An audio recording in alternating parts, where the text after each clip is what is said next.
we have now. We have to exercise that vote. And no matter what we hear, because we're going to hear a lot of misinformation, you and I have to stay focused. Listen to what VP Jamal Watkins is going to say to us tonight about 2025. Share that with people who are not here. I think probably Dr. Ford, he'll be on for about an hour. So if people are not on, you think should be on, get them on. This is the time for us to be educated. This is the time for us to do our due diligence and do our responsibilities. So welcome to this well-needed and absolutely necessary conversation. And VP Watkins, welcome to the state of Ohio and to the Gem City. Thank you, Mr. President. Thank you, President Roberts. And at this time, I want to introduce Aaron Stokes.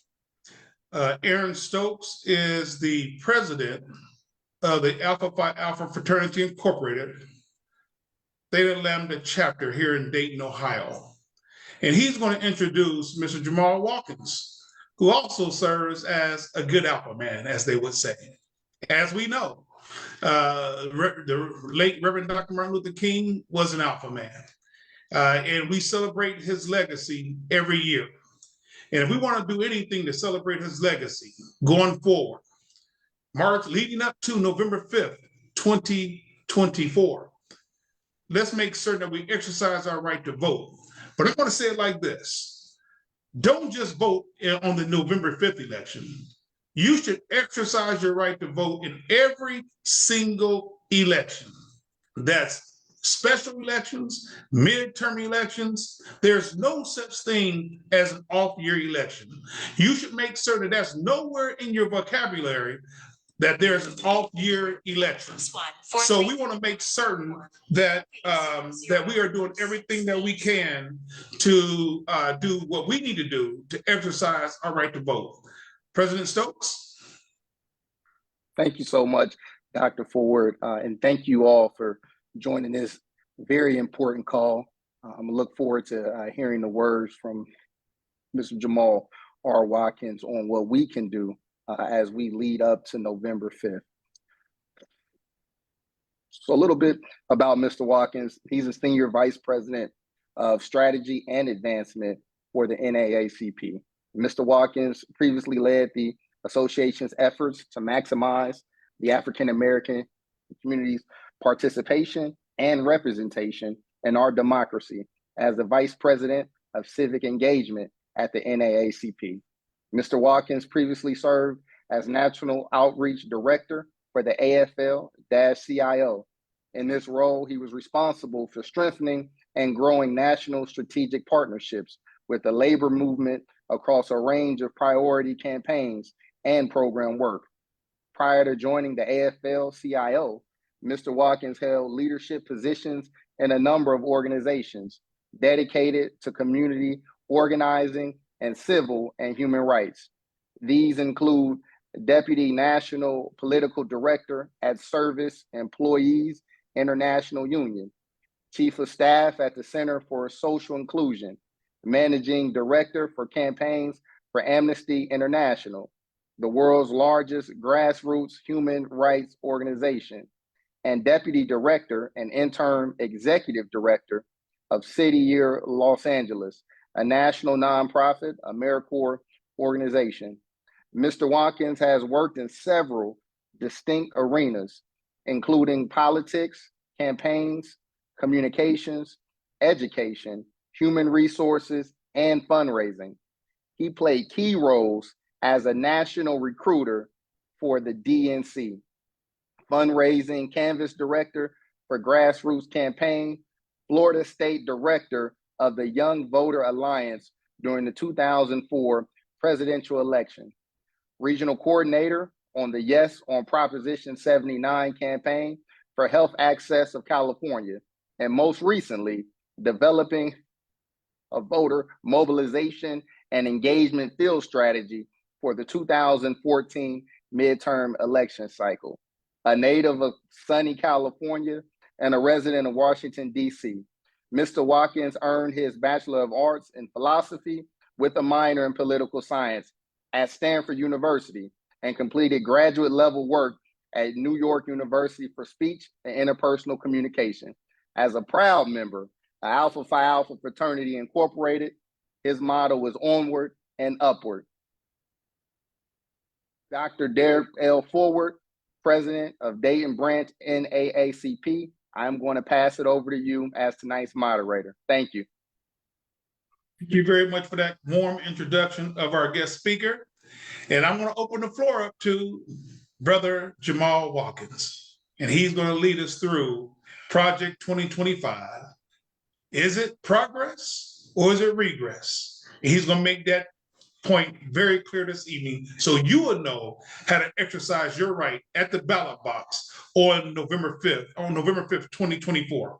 As you know, the NAACP, we're nonpartisan, but we're highly political, and we're very firm on it. We're an issues-driven organization, and we're very firm on issues and how people vote on our issues because they need to value our vote. Mr. Watkins? Thank you, Dr. Forward, and appreciate your leadership and your continued leadership in the great state of Ohio and with your branch in particular. It is good to see our friend and leader, board member, State Conference President Tom Roberts, who has been in the fight with us. And I deeply appreciate your introduction, Brother President, Mr. Stokes, on this evening. Good evening, everyone. My name is Jamal Watkins, and I proudly serve as the Senior Vice President of Strategy and Advancement for the association. And I bring you greetings on behalf of our President and CEO, Derek Johnson, from the great state of Mississippi, our Chair, Leon Russell, from the great state of Florida, our Vice Chair, Karen Boykin-Towns, from the great state of New York. And I like to start off with lifting up the fact that we have representation from all over the nation in terms of members, volunteers, and units who are doing the work on the front lines, just like you all, and really wrestling with what matters for Black folks and for the soul of this country. I'm going to share my screen in a second, but I wanted to take a moment to lift up just where I'm coming from recently. I just got off the road with the team of the NAACP. We were attending the DNC, the Democratic National Committee's convention in Chicago, where we had an historic moment where we saw the first woman of color officially nominated as the front runner in terms of being the party nominee for the Democratic Party. And as Dr. Forward lifted up, we are nonpartisan, but we're not blind. And we understand that in this moment, what matters most is making sure that we are speaking truth to power. I'm going to drop a link in the chat, and it actually is an excerpt from the DNC, and it's a mashup of Michelle Obama and our president and CEO, Derek Johnson, where he and her were talking about what our Black job is in this political moment. And that is not only to vote, but a Black job is any and every position of higher leadership, senior leadership. Think the President of the United States, think the Vice President of the United States, that we can and have and occupied. And how do we continue to push on that narrative as an organization and as a community that really connects the dots to say, no matter where we are, we have the ability as a community to lead. But tonight I was brought in to have a dialogue with you all in regards to Project 2025. And I'm attempting to share my screen. I think someone has to give me permission, but wanted to make sure that in this dialogue, we were able to unpack and lift up exactly what it means in order to connect the dots around Project 2025 specifically. And it's looking like we may be having some technical difficulties around sharing my screen, but I will continue. And once that's right size, I'll be able to show you all some visuals in regards to Project 2025. But let's not belabor the hour and jump right in. Here we go. I think now you all can see my screen. Wonderful. So when we think about Project 2025, the association has sort of reclaimed the framework to talk about it in the sense of our 2025, because we understand that what is happening in this country are the political forces of old continuing to do what they do in a way that divides us and pulls us apart.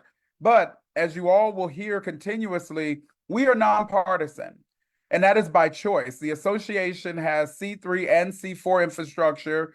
We could endorse candidates, we could play with political parties and align, but we decided that our focus from our national leadership, our board of directors, is that we would show up nonpartisan because it's about the issues that matter most. And really, there are no permanent enemies and no permanent friends in the fight for justice. And recently, our president and CEO was quoted as saying, "We are nonpartisan, but we are political as hell." Or for those of you who are in the Christian faith, as heck. And we know that this is a fight that we must take on in terms of the work connected to things like Project 2025.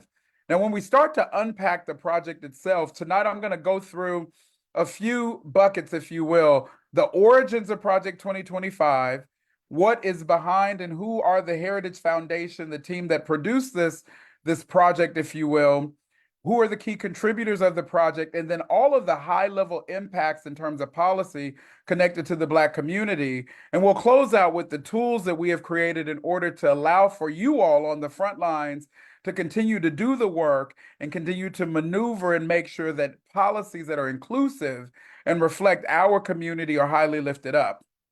So let's jump right in. This is an excerpt from the book, Project 2025. And we call it a book because it's about 900 plus pages of content. And it's sort of a conservative wish list in regards to what this country should look like from a policy perspective. And the quote lifts up that Project 2025 started with about 50 plus the nation's leading conservative organizations who joined forces to quote unquote seize the day. And they really are looking at this through the lens of creating an army of personnel. So think individuals who are running the government that are on staff, not just appointees, but folks who are sitting inside of different departments and agencies who can literally answer their call in order to go to Washington or to support those who can come to Washington and deconstruct what they consider to be the administrative state. And so this framework and notion is really something that is rooted in a takeover spirit, if you will, in regards to the government. But let's go a little bit further and unpack what is Project 2025 and its origins. So much of Project 2025 relates to gender, sexuality, and race, aiming to end most of all federal government's efforts to achieve equity and to collect data that can be used to track outcomes in the private and public sector in regards to equity. And so when you think about the big book of 900 pages, in many ways, the smokescreen is that, oh, it's about reducing the size of government, but it's actually about reducing what is, in essence, diversity, equity, inclusion, and belonging as it is in current public policy. There's an essay that was written by the Heritage Project president, Kevin Roberts, which really summarizes the goals of Project 2025. And it really is a promise to make America a conservative nation. And to do so, the Heritage Foundation wants the next presidential administration to focus on the broad fronts that will decide America's future. And these are the fronts they're lifting up: to restore the family as the centerpiece of American life and protect our children. That sounds innocent enough. We could get with that in theory. To dismantle the administrative state and return self-governance to the American people. Not quite sure what that means when you think about all these elected officials were elected and that appointed folks are appointed by those who are elected. And so what do you mean by returning it to the American people? Who are these people they're speaking of? The third point was to defend our nation's sovereignty, borders, and bounty against global threats. Again, sounds very patriotic, but again, when you start to look under the hood and what this means, it's not what you think. And then the final point is to secure our God-given individual rights to live freely, what our Constitution calls the blessings of liberty. Now, what's fascinating in invoking the Constitution is that we have to think about the Constitution and all of its amendments. That includes racial equity and equity for folks of different genders and protected categories. But in some ways, as we start to talk about Project 2025 and what it's produced in terms of content, it actually doesn't reflect these four fronts in a way that we as the NAACP would see fit. And so as we start to unpack Project 2025, we know that the Heritage Foundation started in the 1970s. And the first time they produced this type of framework for a president was actually for Ronald Reagan in 1980. So this is the team and the group folks that are behind the myth of the welfare queen. They're the folks that are behind President Reagan's crack cocaine work and the breakdown in our community, where you heard, of course, Maxine Waters talk about the CIA and the government being complicit in that. This is the folks that were behind even the work that happened in Iran and the weapons of mass destruction. So they have been at this for more than 50 years, instructing conservative presidents on how to take us back and backwards. And in many ways, their agenda doesn't look like the notion of restoring the family, because it's not about all families, or protecting American life, because it's not about protecting all life, or protecting our children, because it's not about protecting all children. It's a very conservative and rigorous approach to take us back. And as Donald Trump, if he were here, to say, it's to make America great again, if you will. And so when we think about Project 2025, when unpacking the issue area, some folks are like, I'm not going to read the 900 pages. And we understand that. And so what we've done is sort of categorize the breakdown of the policy issues into 4 buckets: civil rights, the economy, education, and healthcare. And in this deck, which we will share out later with you through your president, President Dr. Forward, you'll have access to this content as well as some other tools. But we wanted to highlight, what the heck are they really talking about in this 900 plus book that is meant to be a playbook for the next president of the United States. So the first category is major civil and human rights concerns. So this is what Project 2025 aims to do when it comes to civil and human rights. So think the full spectrum of rights, and that is civil, political, economic, social, and cultural rights. So the first thing they want to do is, it's a fundamental attack on Black/progressive government workers. When you think about the percentage of government workers who are representative of the Black community, we over-index in that space, meaning there's a larger percent of Black workers within the federal government than in most sectors, both private and public. So we represent a large part of the workforce. And so what Project 2025 is aiming to do is to embed conservative-minded political appointees throughout the federal government, and to suppress what they consider to be progressive folks who work for government agencies. You name them, they want those folks out of there and not in control. And so when we think about it, it is a direct attack on the workers who help to make our country and our government run. The second sort of tenet that's a real concern is that Project 2025 is framed to fight racism against white Americans. Now, I have to pause there, because we know that when you think about the notion of racism, it's a power dynamic and a power construct.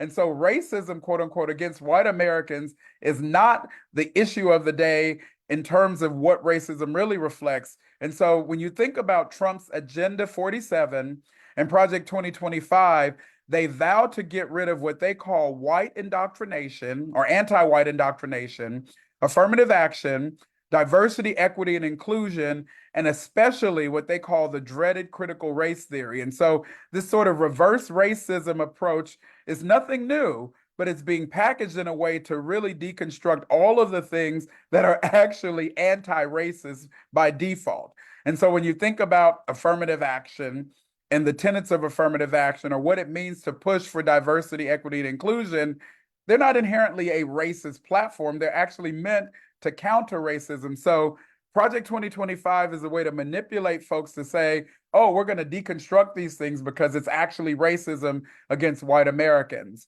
There's also a plan to stop talking about race and collecting race data altogether.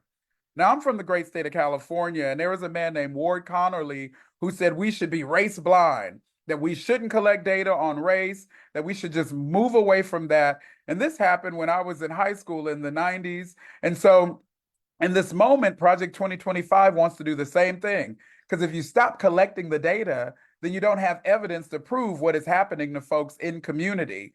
And one of the dreaded things about this approach, in terms of erasing race collection in terms of data, is that it actually impacts everyone, including white Americans. For example, in the great state of California, at one point, white women had the highest rate of breast cancer in a county called Sonoma. And that data was collected because we collected race data on breast cancer and figured out that white women were in crisis in this county in a way like no other demographic in the state. If Project 2025 is successful, that type of data analysis, that type of collection of information goes out the window for every single federal department and becomes the law of the land in terms of basically erasing the fact that we have racialized data and outcomes that we can collect. The fourth part of the plan, which is also troubling, is that the plan is built to protect law enforcement above enforcing the law equally. And so the goal through Project 2025 would stop, for example, the Justice Department Civil Rights Division from investigating voter suppression and election interference. It would turn the FBI into a machine of the president that would have carte blanche to do whatever they want to, quote unquote, enforce the law without, again, adhering to racialized data that actually tells the right story about where there's a need for law enforcement.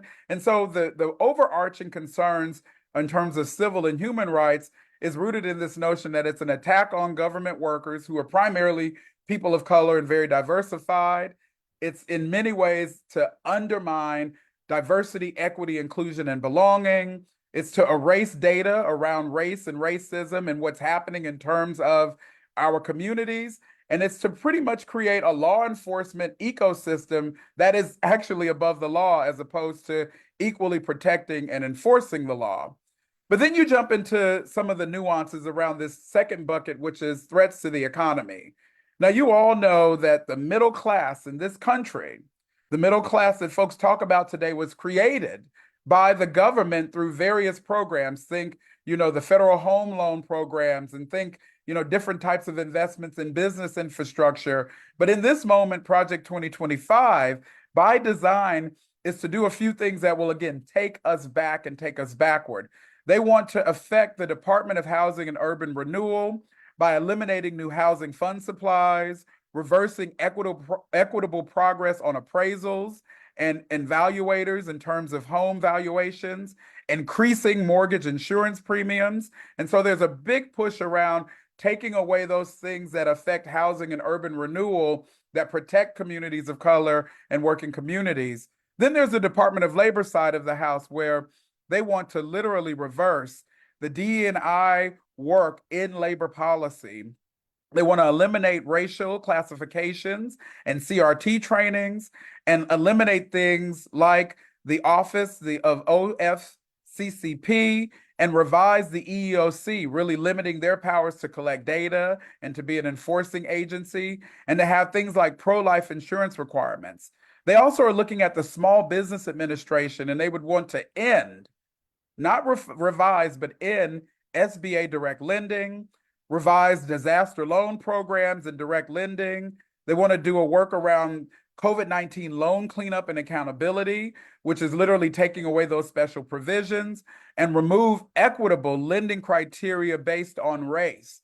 And so again, thinking about the attack on businesses and rolling it back, but overall, it's an attack on what we consider to be the financial regulatory agencies, including the Consumer Financial Protection Bureau. And so things like repealing Dodd-Frank Section 1071 and redefining what is meant by deceptive, unfair, and abusive practices, and really appointing a new SEC administration. And so this affects the Department of Commerce, the Department of Treasury, the Export-Import Bank, the Federal Reserve, and the Federal Trade Commission.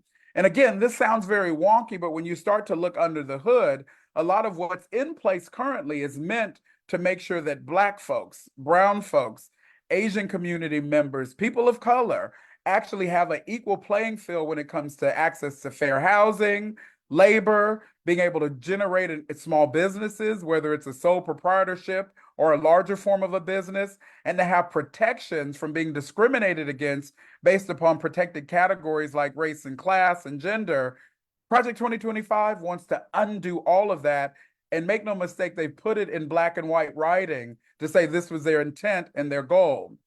Now, when we shift to the next pillar, a pillar that's close to my heart and many of us in terms of education, Project 2025 by design is meant to, again, take us back. And I'll highlight a few of those buckets. They want to eliminate the Department of Education. Now, Project 2025 ridiculously calls for federal education policy to be limited, and they will eliminate completely the federal Department of Education, which would result in things like transferring control of education policies to states. And we know what that means because all states aren't created equal. They would then remove civil rights protections at the federal level in terms of education. And this would have a negative impact on funding formulas for things like HBCUs. And it will literally shift federal fund block grants to states in a way that's unheard of. And so, again, deconstructing public education by eliminating the Department of Education would be catastrophic for vulnerable communities around the nation, especially in states whose politics are completely off base. They also want to redirect funding away from public schools. And you know what that looks like. If you starve public schools and give money to private and charter schools and faith-based institutions, then you end up hurting America's most vulnerable children and children who are in communities that don't have access to these private and charter schools. And you end up starving the system that is there to feed those families and students in terms of education. They also want to institute a Parents' Bill of Rights. And on the surface, this doesn't sound bad, but when you think about who is in charge in terms of parents and the disproportionality of certain parents being in charge, this would override curriculum decisions by professional educators and professionals who understand that you shouldn't be banning books and that you shouldn't be taking out certain types of education content like African American history or Black history simply because a group of parents says, my children's feelings are being hurt by being taught about the truth in America. And so on the surface, the Parent Bill of Rights sounds okay, except for what it really means in terms of what types of controls are not in place. They want to reduce emphasis on DE&I in education, and that's a shift that is continuing throughout Project 2025, again, taking away any notion of diversity, equity, inclusion, and belonging. And they actually want to get away with student loan forgiveness programs and payment pauses. Now, as you all know, that is ridiculous because for folks who have benefited from the Biden era loan programs alone, you're talking billions of dollars forgiven, families being restored financially, and folks who are now able to make ends meet in a different way. They want to take all of that away and roll us back. And again, we're saying not on our watch. Now, when you shift to the threats to health, it's even more egregious because we know that the direct assault on health equity through Project 2025 is rooted in cutting access to health care, lowering quality of care, and provoking food insecurity and hunger, things that are fundamentally an assault on who we are as a nation. And so Project 2025 wants to shrink the social safety net. And so they propose cuts to federal funding to states for Medicaid. They also want to place time limits and lifetime caps on Medicaid coverage. They want to allow states to adopt work requirements for Medicaid. Now, I'm going to tell y'all, if you have a job and the job is actually doing what they're supposed to do by providing you with benefits like medical insurance, why do you have to have a work requirement to get Medicaid? It doesn't make sense. There's only one state in the union that currently has a work requirement for Medicaid, and that is the state of Georgia. And Governor Kemp has, in effect, reduced the number of folks who can get Medicaid from about 900,000 down to 100,000. And so if this becomes a nationwide policy, imagine the millions of folks who won't have health care coverage. They also want to do repeals from the Inflation Reduction Act connected to Medicare, which makes Medicare not solvent, meaning we can't pay for it. They want to reduce access to what we commonly known as food stamps, but the SNAP program, and they want to reject, and I'm going to say this out loud, they want to reject free lunch programs that are universal. Who doesn't want to feed children who are in schools for free? Doesn't make sense, except for when you look underneath the hood, it's about rolling us backwards, if you will. And then there's a calculated attack on reproductive justice. And I know you all have heard a lot about this notion of what it means to have access to choice. And we're not just talking about choice in terms of abortion, because the NAACP and our association doesn't have a formal policy on abortion, but we do believe that reproductive justice, the access to having choice, meaning having access to your own full options, should be enshrined as a rule of law. And so when we think about what they are talking about, they want to limit access to, telemedicine in terms of reproductive health.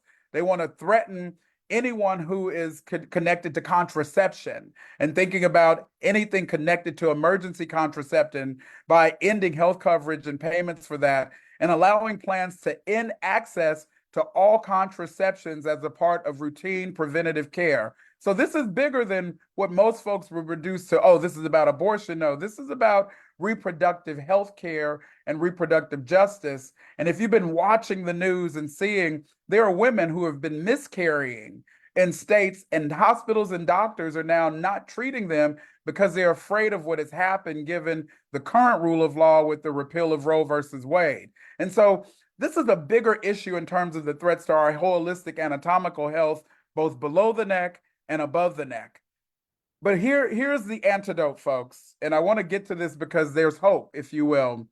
Back in the 1940s, the Universal Declaration of Human Rights, the UDHR, was created to set an international framework around the notion of what it means to have human rights. There are about 30 basic human rights that were enshrined in the UDHR and that have been built out over the years.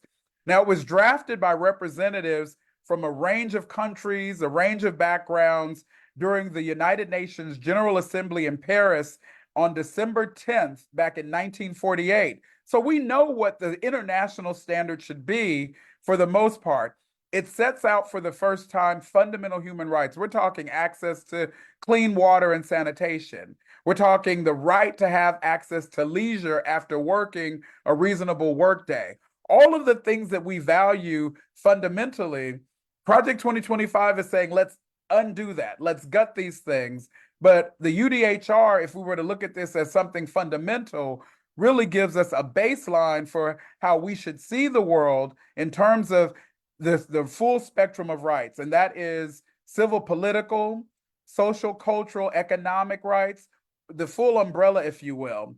And so as we're having this discussion about Project 2025, if they're going back 50 years in terms of this agenda to take us back, then let's go back to 1948, when the world said this is what human rights should look like for all people, no matter where they live in the world.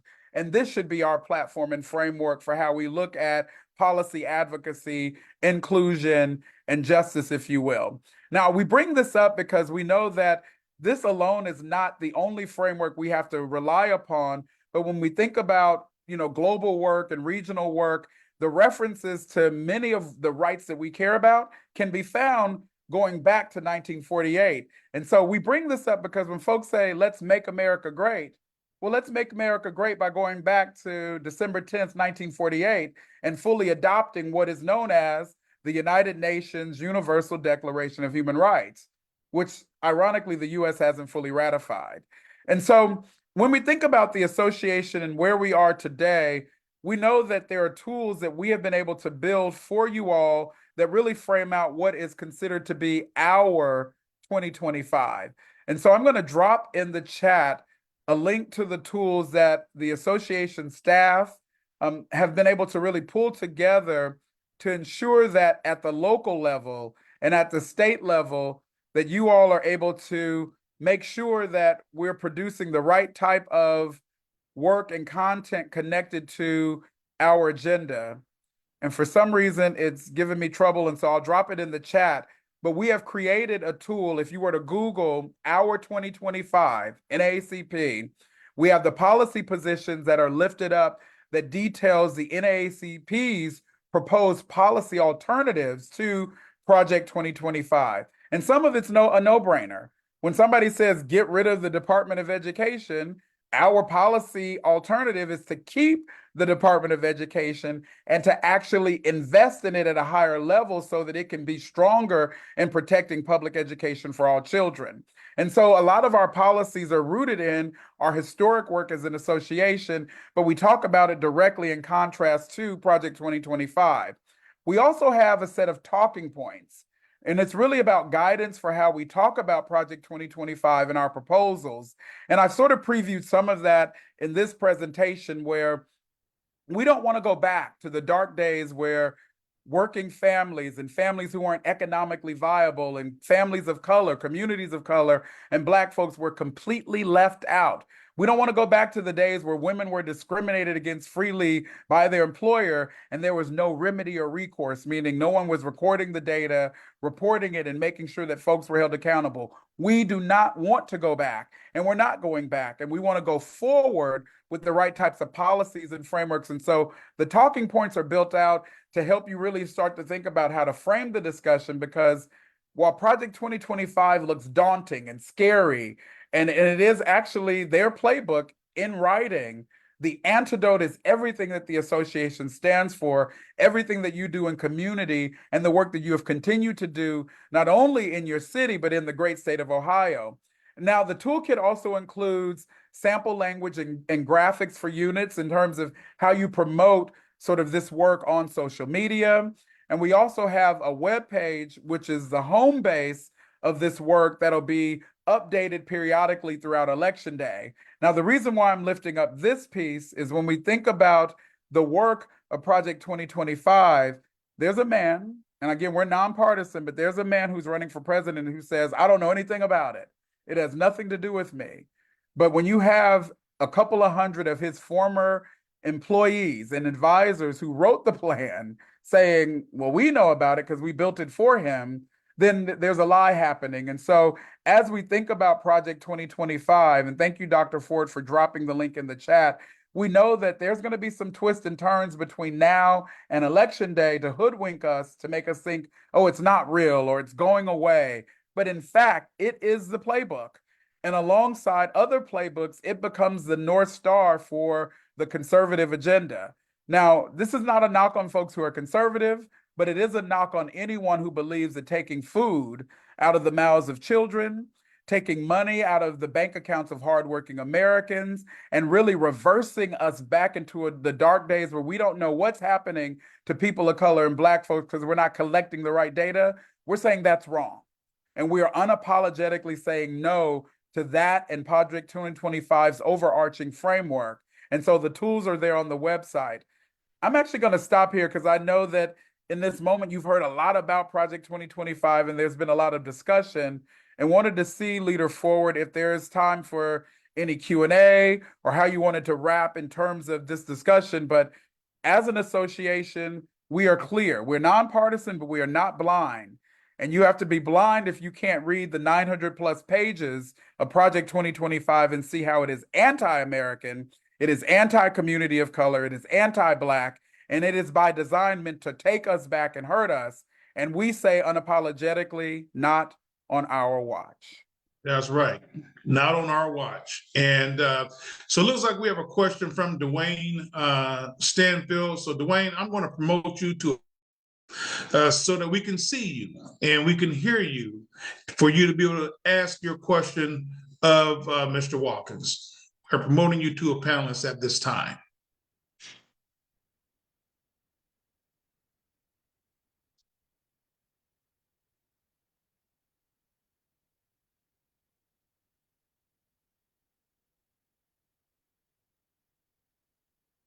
Okay, so he declined. So we will allow you to talk then. There you go. You had your hand raised. Go ahead.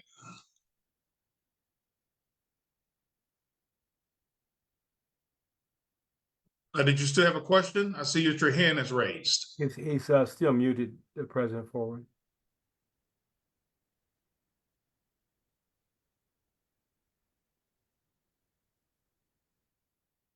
Okay.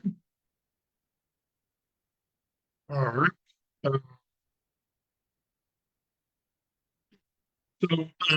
So if you have a question, please raise your hand, and then we can allow you to talk, to ask your question.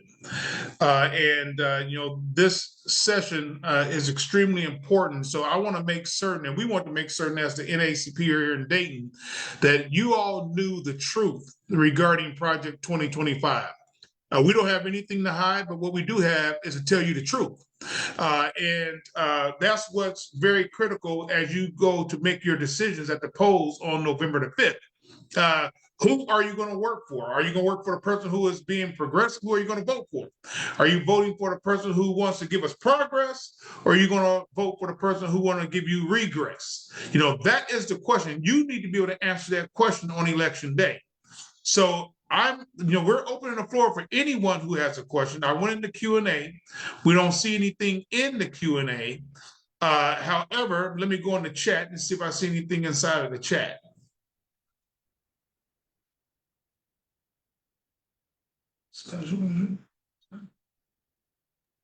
And as you're doing that, Dr. Forward, Mhm. I would lift up and argue that one of the things that we have to be diligent about, and you all do this every day on the front lines, is holding folks accountable to the truth. Project 2025 was designed in a way to make it feel less shocking to community folks about the horrendous policies that they want to accomplish. If you think about it, you put it in writing, you put it out there, then folks are like, oh, they want to get rid of the Department of Education. And it becomes a normal part of the discussion. That's not normal. The reason why we have a Department of Education is in order to ensure that public education standards everywhere are held at the highest level for communities that are vulnerable. So they're trying to normalize going back. They're trying to normalize the shock value of saying, oh, let's not collect data on discrimination and racism and what's happening at the job site. Let's get rid of all of that because it makes us one country. No, it actually hides the fact that many community folk are still being discriminated against. And if the data isn't there to make the case, then it's hard to make the argument for remedy. And so one of the things that we're finding is that the other side, whoever they are, likes to put out the most ridiculous things and to say the most ridiculous things to normalize it. And we have to actually stand up and say, this is not normal. In fact, this is dangerous to our democracy. And we're going to fight like tooth and nail and fight till hell comes, like flowing over, in order to make sure that we don't have a country that is, again, backwards and taking us back. I'm going to talk Edmund Moore. He has a question. So Edmund, you have an opportunity to state your question. Brother Watkins, thanks for this informative discourse. Recently, we went out to do some voter canvassing, and question I have is, how do we best reach the low information voters, those who probably don't know what Project 2025 is, and they may be voting against their interests because of what they've heard through the various media platforms? Well, the first thing that I would tell you is you all should be working with our team that works on civic engagement, headed up by Dominic Whitehead.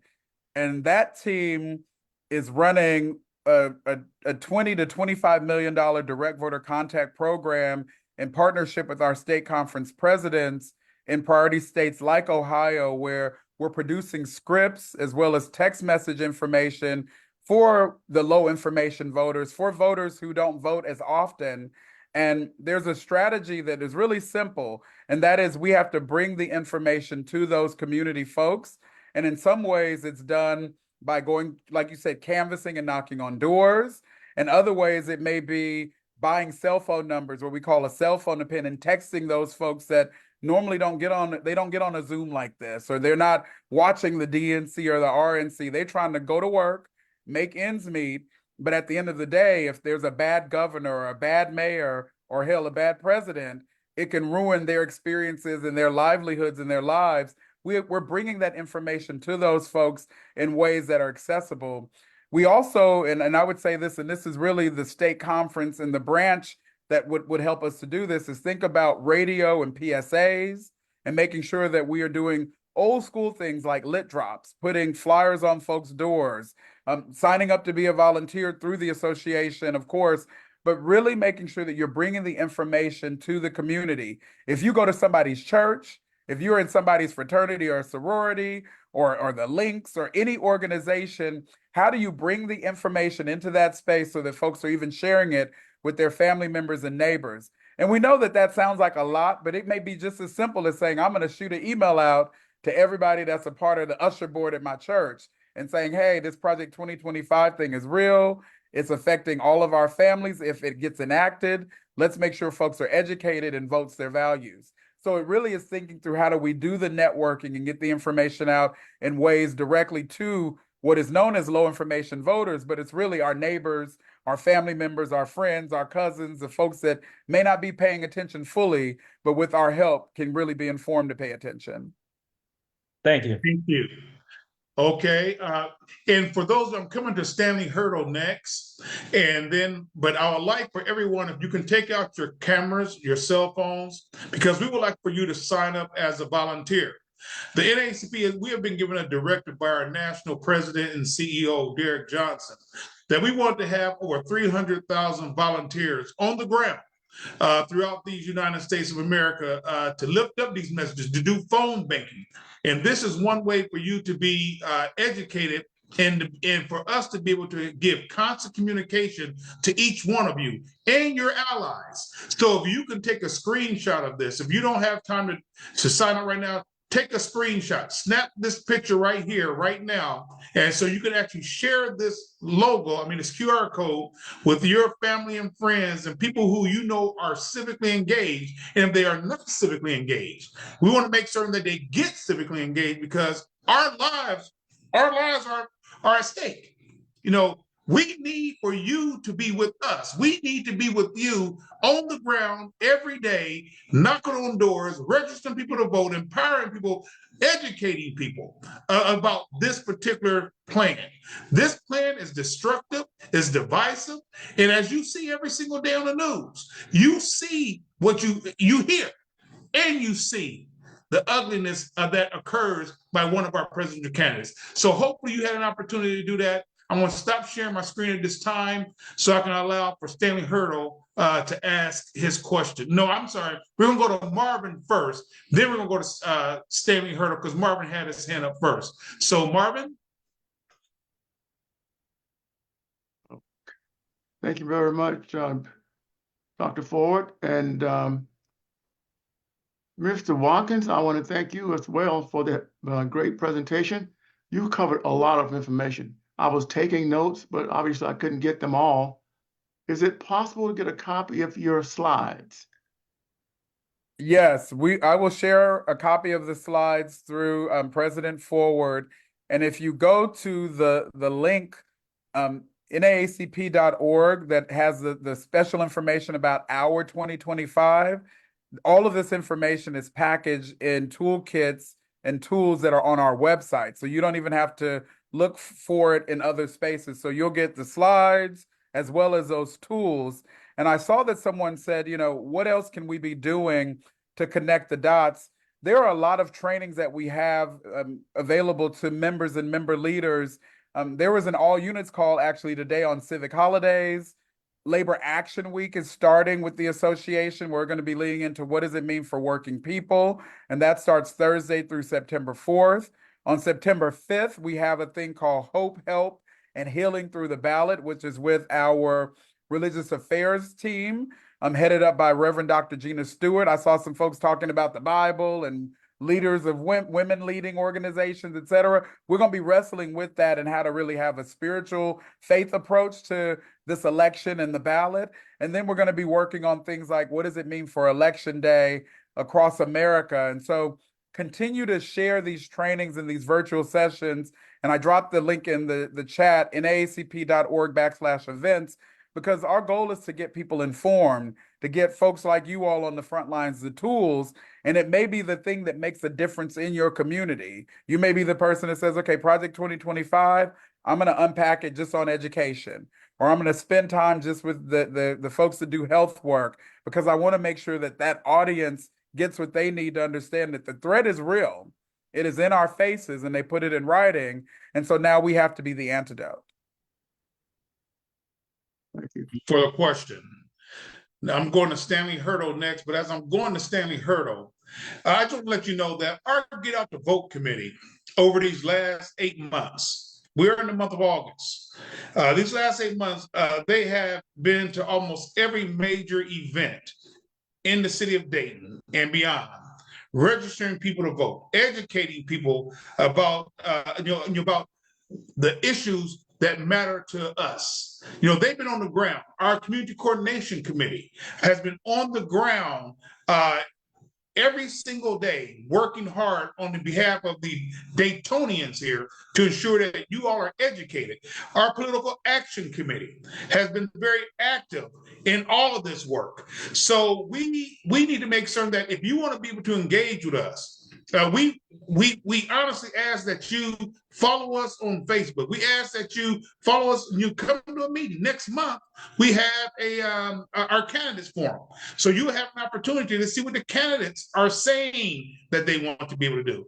You got to look beyond what they say. You got to ask the direct questions that's important to you and your constituents and your family, to see whether or not it's something that a person that you want to vote for. So that's very important. So I'm going to get off the soapbox and I'm going to Stanley Hurdle.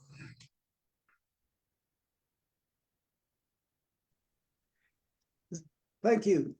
Is there anything in Project 2025 that enlists government power to favor particular religions, particularly conservative Christianity?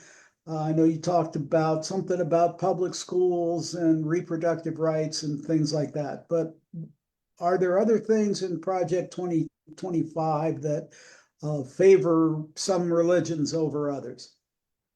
Yes, it is embedded throughout Project 2025 that there is a bent towards, so I'm a Christian man, but it's a bent toward Christianity in the sense where policy and funding is directed towards a Christian framework. So think public education funds going to religious schools and a certain type of religious school. So not all religious schools, but Christian schools, or bringing back this notion of prayer into certain schools, public schools, which again, it's a debate, but when you start to look at the broader framework, it really is lopsided or one-sided in that it's giving a framework of producing money and policy connected to a faith continuum that isn't necessarily inclusive and that doesn't actually think about Christianity even through a liberation theology. And so Christianity through the lens of what does it mean for the poor community members? What does it mean for folks who are being left out? And so it is, if you start to read it, there are certain policy provisions that are what we would say are pro-Christianity, but it's a conservative Christian framework embedded in the policies.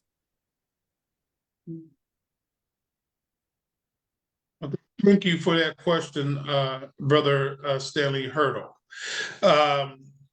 I want to now go to, I just promoted our Get Out the Vote chair to a panelist. I'm also about to promote our, let me see if I can go down, our vice president and chair of our community coordination committee, because I want you and the other person is Tom Robert, who heads up our on the local level, and this is what you call a servant leader, even though he serves as our state president, but he also serves as our second vice president locally. And he also serves as our political action chair locally. So when you talk about servant leadership, that's what he exudes. Someone, he doesn't have to be at the top, but he also knows how to serve. So I want to ask this question. A person said that they are in the library and they can't speak directly. So I want each one of these individuals, Tom Roberts first, as our political action chair. Then I'm going to go to Maddie White second, our vice president and community coordination chair. And then I'm going to go out there and Get Out the Vote committee chair, David Montgomery. And I want each one of you to answer this question. The question says, what is the NAACP to fight? This project. I don't really quite understand that 2025. But the second part of it says, and what should we be doing locally? I've already given some of that information out, but let's go with political action chair Tom Roberts first. What should we be doing locally? And then to Maddie White, and then to David Montgomery, in that order. You're on mute. Thank you, Dr. Forward. This is a time for us to communicate with family members. To the young man who said, well, I'm not going to vote because I don't see anything to vote for. And just keep in mind what VP Watkins has talked about. The reasons to vote are right there. if you're concerned about what's going on in education, it's going to be dismantle education. It's going to cut funding in childhood. If you got a baby and you're worried about he or she's going to get some childhood early childhood education programs, it's going to decrease funding. Just look at what it's doing. That's why you need to look at this plan. You don't have to study it like an exam. You know when something smells bad and is bad, it's bad for you. But if someone needs more information, just share. Well, if you're interested in this area, here's what it's going to do, and share that with them. And so, like the question the young man asked before, as we knock on doors, as we go to church, as we do all these things we're doing, we need to educate the voter. This is our time to do that. And as VP Watkins said, the information flows from the national to the state. And we have a state coordinator, Nicole Taylor, and she has been working with all the units across the state to get them engaged.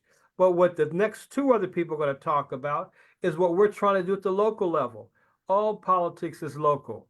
This is the time for us at the local level to overturn every rock, to knock on every door, to communicate with everybody in the pew. I've been working on us putting together church captains. We still need some church captains to do just what we're talking about. So this is the time to engage. I know October 7th or 8th is the first time to start early voting, but now is the time to educate and to put together the strategy and be ready to implement. So that's how I would answer. And I'm glad I hope the students studying in the library and reading some good material. But that's what I would suggest, Dr. Forward. Vice President and Community Coordination Chair. Thank you, VP Watkins, and thank you, Dr. Ford. I would just extend on what our state president and our second VP has shared. Inform, and then inform some more. We have to continuously talk about it and do not assume that any setting or environment, geographical area is off limits. I'll give you an example. I was in my credit union on August the 1st. And of course, I looked around and I thought to myself, oh my, this is old people day. And then I said, okay, I'm here too, the 1st of the month. I just happened to say while in that line, hey, are you all registered to vote? And there were a few people raised their hand and a couple of people said no. And so I share with them, do you realize that when you don't vote, that is a vote for who you don't want to be in? And then I engaged while I was in the line in a humorous way. But, I began to share. You all know we're here on the 1st of the month, so our Medicare could be in jeopardy. I was like, let's think about some of these things. Let's think about that cost of living increase for Social Security. Know your audience and make your comments and your narrative relative to your audience.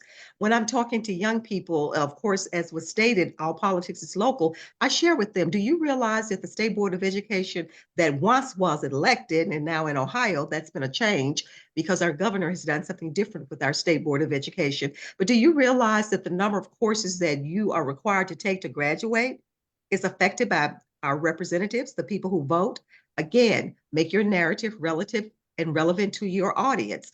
So these are the things that, and you heard the gentleman talk about doing the canvassing. We just had Super Saturday for voter registration here in Dayton, Ohio. We went into an area where there is an indication of low voter turnout and began to share. We were enlightened by the responses that we got. Unfortunately, they didn't realize what has happened, the accomplishments of this present administration. So we were able to talk to them and share some of that information.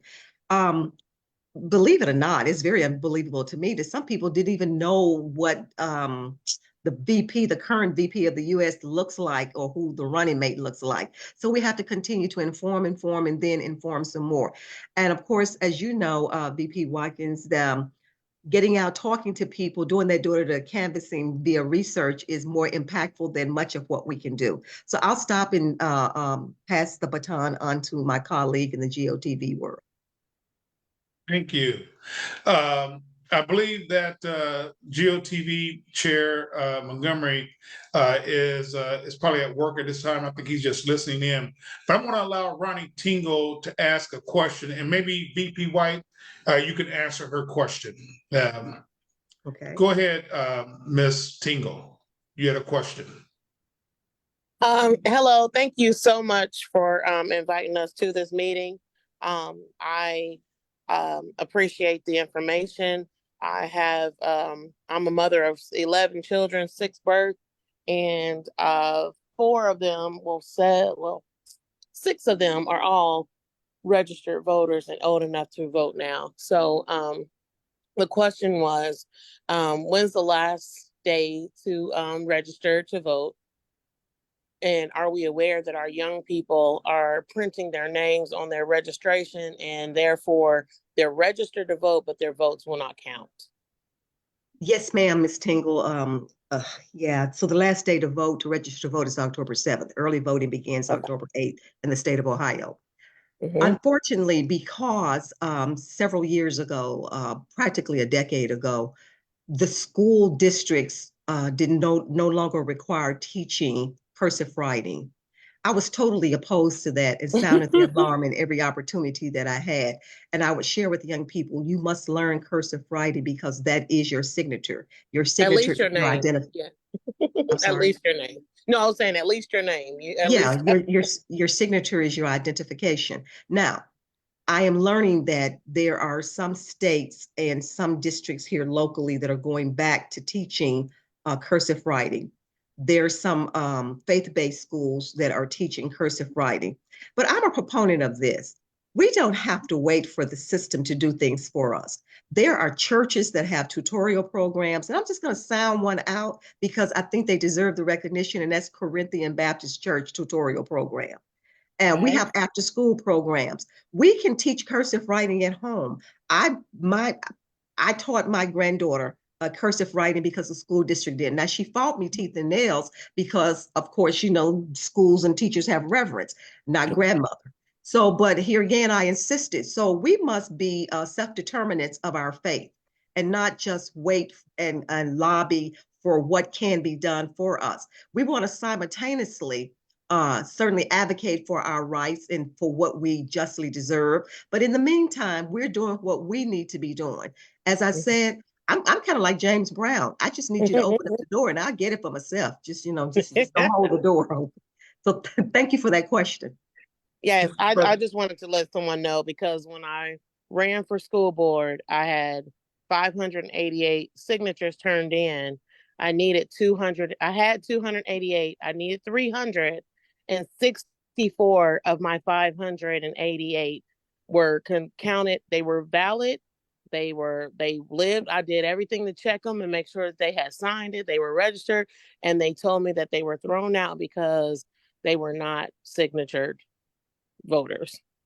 And so that means that they're excluding a whole generation of children because they didn't learn that at school. So now they're registered to vote, but they're printing their name so it doesn't count.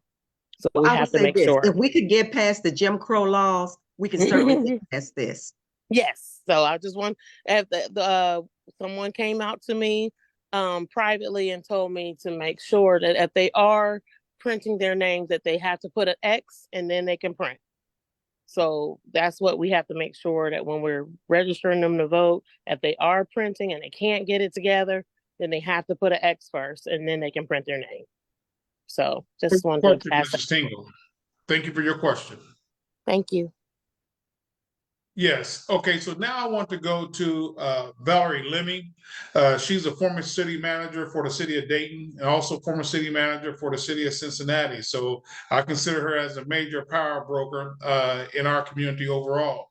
And she was my neighbor years ago. So, and now she's working on democracy work at the Kettering Foundation. So she has a question. I'll let her ask her a question, and then Jamal, if you can answer a question, and or it maybe can be divided between you and former Senator Tom Roberts. Valerie.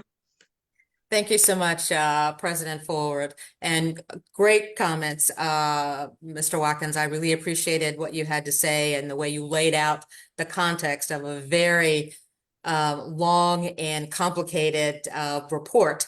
900 pages is a lot to go through, and to be able to summarize it in the way you did was just excellent. So thank you for that. I'd like to move a little bit from Project 2025 to talk about something that's happening in the state of Ohio. We have a ballot issue, and ask if you would talk just briefly about the adverse impact of gerrymandering and voter suppression on free and fair elections.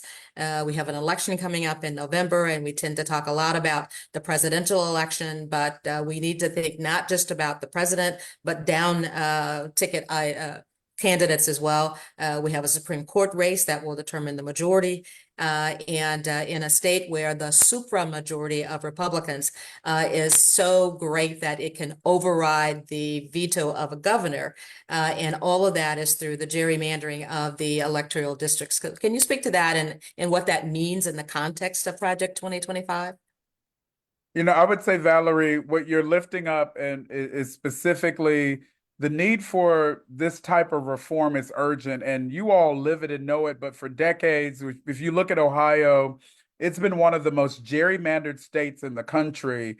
And when we think about politicians repeatedly ignoring public input, drawing congressional and legislative districts that really slice up Ohio's communities and deny voters the opportunity to choose representatives who reflect their values, we know that it's wrong.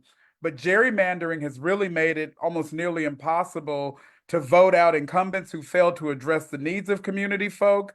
But also, in many ways, it's created a small, powerful group of lobbyists and special interests to really take control over policies that shape the life and opportunities of all Ohioans. So when we think about the frustrations of redistricting litigation that we saw brought through Ohio voters in the Ohio Supreme Court, we know that there's an insufficient checks and balance. And so there has to be a complete overhaul. And so I would argue, and the association would argue, to make fair maps a reality, Ohio voters have to take control away from self-interested politicians and establish a new state constitutional safeguards that really put community first. And I say that because that's exactly what I believe the amendment would do. And it's about bringing balance back to the drawing of fair and inclusive maps so that the power is back in the hands of the voters and not in the hands of the politicians who really are dominating because they have figured out how to gerrymander the state in a ridiculous way. And when those same elected officials are represented on the Supreme Court, it has a deleterious effect because not only do you have no relief through the legislature, you also have no relief through the courts. And we have 3 members of the court up now. So it's important not only as we talk about voting, to talk about voting for the president, but down ballot, the Supreme Court and local elective offices become so important. And the citizens, not politicians, it's ballot issue 1 is critical to the ability of our voting opportunity to be fair and free and to be heard. So thank you. And, You're definitely aligned. Mm-hmm. And I'd like for President Roberts to jump in that as well. And also, President Roberts, if you can also enlighten everybody on this call, because I just learned this just yesterday when you said something about it. I never knew where the word gerrymandering even came from. So I'm quite certain other individuals on this call may not know how it even how that word even came about. So if you can kind of talk about that. Yes, thank you, President Forward. And I think VP Watkins is absolutely correct. These are local matters. And the word gerrymandering comes from Governor Eldridge Gerry in New Jersey. And so this tells you how long ago it was. And he drew districts that look like salamanders. And someone said he gerrymandered. His name was Eldridge Gerry. And that's how we got gerrymandering, the word gerrymandering. Just so you know, Valerie, NAACP is at the table. We've been there in the organizing aspects of Citizens Not Politicians, A. Philip Randolph, and the Unity Coalition. So we call ourselves the civil rights arm of the Citizens Not Politicians. And we've been at the table. I have been given the assignment to be around statewide campaigning now for issue 1. And I will rarely ever tell people not to read something, but I'm going to tell them not to read the summary language if it stays as it is. Know that issue 1 is in the best interest of the people of the state of Ohio. I've reached out to our Michigan counterparts, and they're going to weigh in at the state convention. The initial plan in Michigan was questionable, but then they had to go back and rewrite it. And the plan that Ohio has now was the best of what Michigan did. So we can say we have learned from Michigan's mistakes. So I've reached out to our president in Detroit, as well as the state conference president. So we will endorse it at the convention. We support it in concept before we knew there was a number, but at the state convention on the 14th, we will be endorsing issue 1. I will be traveling the state, campaigning for it. And you mentioned something the other day. We are going to have several community meetings in West Dayton at a church, something to further explain this. But issue 1 is in the best interest of the people of the state of Ohio, and we will certainly be asking people to vote yes on issue 1. That's great to hear. And I will also add that the leader of this campaign, the one who really is the face of citizens, not politicians, is retired Supreme Court Justice Maureen O'Connor. As a Republican Supreme Court Justice, even she recognizes how unfair the process has been, and how votes of people that could otherwise be counted. So when young people say, well, my vote doesn't matter, in a gerrymandered system, that probably doesn't matter. And we need to be able to explain it to them so they recognize why ballot issue number 1 is so important. We want their vote to matter. We want it to be free and fair, and we want them to be heard and to be a part of the political process. The Kettering Foundation has been supporting the work of Chief Justice. She is a senior fellow at the Kettering Foundation, as Tom Roberts is a democracy fellow here in Dayton for the foundation. We want this work to be known, because the only way to fight authoritarianism is to speak up and to speak out every day in every way. And that means being visible, that means being heard, and that means not being afraid to say when something is wrong, whether you're a partisan organization or not. So thank you very much for the opportunity, President Forwood, and your responses. Yes, ma'am. Thank you very much, Ms. Lemmy. Well, ladies and gentlemen of the Dayton community, you have heard this evening the truth about Project 2025. Project 2025 is about regress. The NAACP is about progress. And that's what we do every single day. We want to be able to make your lives better. And that's what we've been doing for 115 years nationally and 109 years here locally. I want to say to my friend, my colleague in the business of equality and justice for all, VP Watkins, thank you very much for giving up your time this evening to talk to citizens throughout the Dayton region, whether that is the city of Trotwood. Seen the former mayor on here. I've seen individuals who live in Trotwood. The city council person is on the call. I've seen representatives from Dayton, Ohio. Seen representatives from Hewitt Heights, Ohio. I've seen people from several different segments throughout the Dayton region on this call this evening. I'm glad that it's been Facebook Live so that more people, it reaches more people. We have nearly 10,000 followers on our Facebook page, and then others on our Twitter pages and our other social media platforms. So, Brother Watkins, thank you very much for giving your time, because yes, we did have some other national calls this evening. So you could have very easily been engaged in those other national calls, speaking to thousands of people. But I can tell you, even though you weren't speaking to thousands of people on that call tonight, you're speaking to maybe less than 100 people here tonight who can reach thousands of people.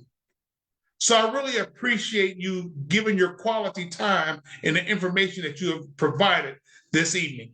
And we are, thank you very much. And we're going to be closed out in prayer by our communications chair. And that is none other than, let me bring her on, and that is our communications chair, Nicole Smith. So let me promote her to the panelist position. so that she can close us out in a word of prayer, Mr. because President, we need it. I know it's violation of protocol to speak after you've closed this out, but I do want the lady who asked the question about the signatures to call me tomorrow. Call me tomorrow at the office. I have a different answer, and I want to get her explanation before checking out with the Board of Election, because I've always been told whatever you put on your registration is what they require you to put on when you vote. But I want to hear from her. If you put an X, if you write it out. So I want to check with her before I call the Board of Election tomorrow, but have her call me at the office and I will follow up on that. Thank you. I believe that was Ronnie Tingle, I think, was the person who asked that information. So, Nicole, if you can share your video.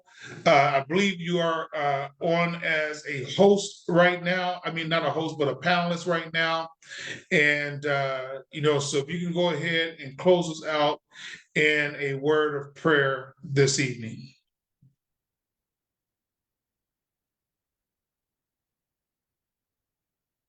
You're muted. Right. Dear Lord, we thank you for this time together. We thank you for Mr. Jamal Watkins, who has spent time with us this evening to ensure that we are informed in reference to the issues that are before us. And Lord, we just would ask that you would give us wisdom and discernment in the months to come and equip us mightily for the work ahead. And may the strength of God sustain us. May the power of God preserve us. May the hands of God protect us, and may the way of God direct us, and may the love of God go with us this night and forever. It's in your name, Lord, and we thank you. Amen. Amen. Thank you very much, everybody. Have a good evening.